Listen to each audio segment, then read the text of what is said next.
Hello കൂട്ടുകാരെ, welcome to my channel. ഇന്നത്തെ എൻ്റെ പുതിയ വീഡിയോ എന്ന് പറയുന്നത് അടുക്കള വിശേഷങ്ങളാണ്. രാവിലത്തെ അപ്പോൾ രാവിലെ എൻ്റെ പ്രഭാത കൃത്യങ്ങളൊക്കെ കഴിഞ്ഞു. ഞാൻ അടുക്കളയിട്ട് കയറിയിരിക്കുകയാണ്. നിങ്ങളും വരൂ. കുറച്ച് മീൻ വാങ്ങിച്ചിട്ടുണ്ട്. കൊഞ്ചും അയിലയാണ് മേടിച്ചിട്ടിരിക്കുന്നത്. തലേന്ന് മേടിച്ച് വെച്ച മീനാണ്. നമുക്കത് വൃത്തിയാക്കണം. പിന്നെ കുറച്ച് ചീര മേടിച്ചിട്ടുണ്ടായിരുന്നു. ചീരയും വൃത്തിയാക്കണം. പിന്നെ ആദ്യം രസം അങ്ങ് വെക്കുകയാണ്. രസം വെച്ചുകൊണ്ടിരിക്കുകയാണ്. രസം അടപ്പയിലായി. അതിൻ്റെ പൊടിയൊക്കെ മൂപ്പിച്ചു അങ്ങനെ അടപ്പയിലാക്കിയിട്ടുണ്ട്. അതിനുശേഷം ഞാൻ ചീര കട്ട് ചെയ്യാനായിട്ടിരിക്കുകയാണ്. ചീര കട്ട് ചെയ്യുകയാണ്. ആണ് മറ്റേ കട്ടിങ് ബോർഡൊന്നുമില്ല. ഞാനെല്ലാം കൈ വെച്ചാണ് അരിയുന്നത്. അതാണ് എനിക്ക് ഏറ്റവും ഇതായിട്ട് വരുന്നത്, കൈ വെച്ച് അരിയുന്നതാണ്. അപ്പം കൈ വെച്ച് ഞാൻ കട്ട് ചെയ്യുകയാണ്. അതുകൊണ്ട് മീനൊക്കെ അവിടെ ഇരിക്കുക. മീനൊക്കെ ഇനി വൃത്തിയാക്കണം. ധൃതിയായിട്ട് ചീര കട്ട് ചെയ്തുകൊണ്ടേ ഇരിക്കുകയാണ്.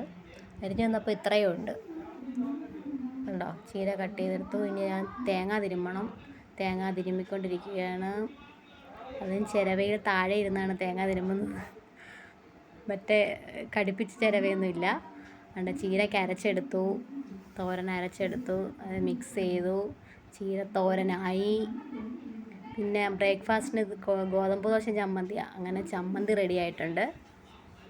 ചമ്മന്തി റെഡിയായി. ഇനി ഗോതമ്പ് ദോശയുടെ മാവ് കലക്കണം. അങ്ങനെ മാവ് കലക്കി വെക്കുന്നുണ്ട്. അതിൻ്റെ മാവ് കലക്കി വെച്ചു. അതിനുശേഷം നമുക്ക് കൊഞ്ച് വൃത്തിയാക്കാം. കൊഞ്ച് വൃത്തിയാക്കിക്കൊണ്ടിരിക്കുകയാണ്. കൊഞ്ച് വൃത്തിയാക്കി അത് പേസ്റ്റാക്കി മസാലയെല്ലാം ആക്കി ചേർത്ത് വെച്ചിരിക്കുകയാണ്. പിന്നീട് നമുക്ക് അയില വൃത്തിയാക്കാം. അയില കട്ട് ചെയ്തുകൊണ്ടിരിക്കുകയാണ്. കണ്ടോ, ചേട്ടനാണ് വീഡിയോ എടുത്ത് തരുന്നത്. ഏതാണ്ട് പറഞ്ഞ് ചിരിച്ചതാണ്. അയില വൃത്തിയാക്കിക്കൊണ്ടിരിക്കുകയാണ്. കട്ട് ചെയ്തെടുക്കുകയാണ്. കണ്ടോ, നിങ്ങളൊക്കെ ഇങ്ങനെയാണോ കട്ട് ചെയ്യുന്നത്? പലരും പല രീതിയിലൊക്കെയാണെന്ന് തോന്നുന്നു മീൻ കട്ട് ചെയ്യുന്നത്. ഞാൻ കത്രികയൊന്നും ഉപയോഗിക്കത്തില്ല. നമ്മൾ പിച്ചാത്തി വെച്ച് കട്ട് ചെയ്തെടുക്കത്തേ ഉള്ളൂ. കട്ട് ചെയ്തിരിക്കുകയാണ്. അപ്പോൾ കട്ട് ചെയ്തുകൊണ്ടിരുന്നപ്പോൾ വെളിയിലൊരു പൂച്ച കരയുന്നു. ഞങ്ങളുടെ വീട്ടിൽ സ്ഥിരം വരുന്ന പൂച്ചയാണ് കേട്ടോ. നിങ്ങളുടെ മീനിൻ്റെ വേസ്റ്റൊക്കെ അവനാണ് കഴിക്കുന്നത്.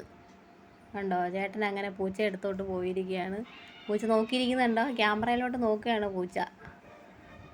അവൻ കുറേ നേരം ഇരുന്നിട്ട് അവനങ്ങ് പോവും. കുറേ നേരം കരഞ്ഞു. ചേട്ടൻ വിളിക്കുമ്പോൾ അത് കരയൊക്കെ ചെയ്യും. പിന്നെ അതിൻ്റെ ഇടയ്ക്കൂടെ കാടമുട്ട ഉണ്ടായിരുന്നു. അപ്പോൾ അത് പുഴുങ്ങി അയില വൃത്തിയാക്കിയെടുത്തു. അതിനുശേഷം നമ്മൾ കൊഞ്ച് ഫ്രൈക്കുള്ള അത് പാൻ വെച്ചു. അതിലേക്ക് ഇട്ട് കൊടുക്കുകയാണ്. കണ്ടോ, പക്ഷേ അയിലയൊക്കെ വൃത്തിയാക്കിയത് അങ്ങ് ഫ്രിഡ്ജിൽ കയറ്റി വെച്ച് കേട്ടോ. അത് ഇന്നത്തേക്ക് എടുത്തില്ല. അതുകൊണ്ട് നമ്മൾ ഗോതമ്പ് ദോശ ഇടുകയാണ്. അതുപോലെ തന്നെ ചീരത്തോരൻ അരിഞ്ഞത് മൊത്തം എടുത്തിട്ടില്ല. അതും ഫ്രിഡ്ജിൽ കുറച്ച് മാറ്റി വെച്ചിട്ടുണ്ട്. ഗോതമ്പ് ദോശ ഇട്ടു. ഗോതമ്പ് ദോശ ഇട്ട് വെച്ചു. പിന്നെ അതിൻ്റെ ഇടയ്ക്കൂടെ ഒരു കുറ്റി പുട്ടും കൂടെ ഉണ്ടാക്കിയിട്ടുണ്ട്. അതിനി കാണിക്കാം.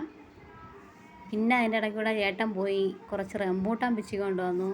അത് ഞാൻ എടുത്ത് വെച്ചിട്ടുണ്ട്. പുട്ടും ഉണ്ടാക്കി. അപ്പോൾ ഇന്നത്തെ പരിപാടിയൊക്കെ കഴിഞ്ഞു.